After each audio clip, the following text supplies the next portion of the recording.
Bonjour à tous, c'est Julie de Guest Stratégie et aujourd'hui on se retrouve dans une nouvelle vidéo Guest Actu et on va parler d'actualité.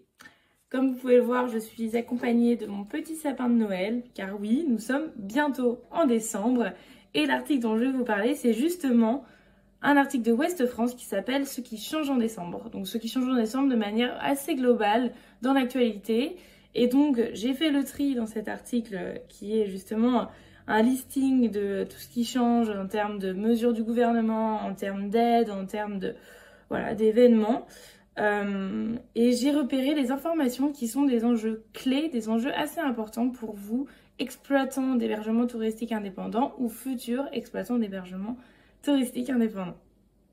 Le premier enjeu qui est pour moi un enjeu vraiment un enjeu clé, pour les propriétaires qui sont situés dans la région d'Île-de-France ou du moins dans les régions qui sont dans le périmètre des épreuves des futurs Jeux Olympiques 2024. Donc pour rappel, ces Jeux Olympiques auront lieu, vont commencer à partir de juillet 2024, fin juillet si je dis pas de bêtises.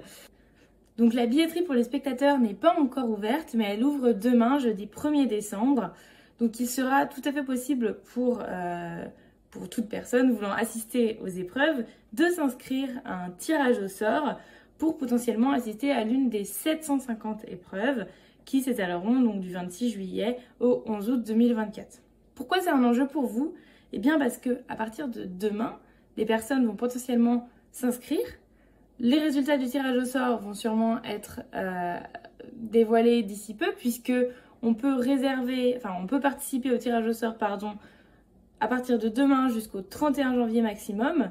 Donc là, c'est le moment clé pour repenser votre stratégie tarifaire si vous êtes situé dans le périmètre de ces épreuves, encore une fois. Donc ce que je vous conseille, c'est d'aller voir vos concurrents, d'aller guetter un petit peu, eux, quelle stratégie de prix ils vont adopter pendant ces événements. Donc vous regardez leur disponibilité, vous regardez à partir de leur calendrier de réservation le tarif qui est proposé pour les périodes des épreuves. Évidemment, beaucoup d'acteurs comme vous n'ont peut-être pas encore anticipé leur stratégie de prix.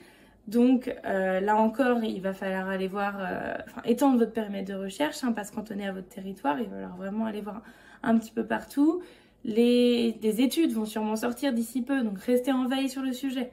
Voilà pour la première actualité clé. D'autres choses concernant notamment l'inflation, les coûts de l'énergie peuvent jouer en votre faveur ou en votre défaveur, puisque j'ai une mauvaise nouvelle évidemment.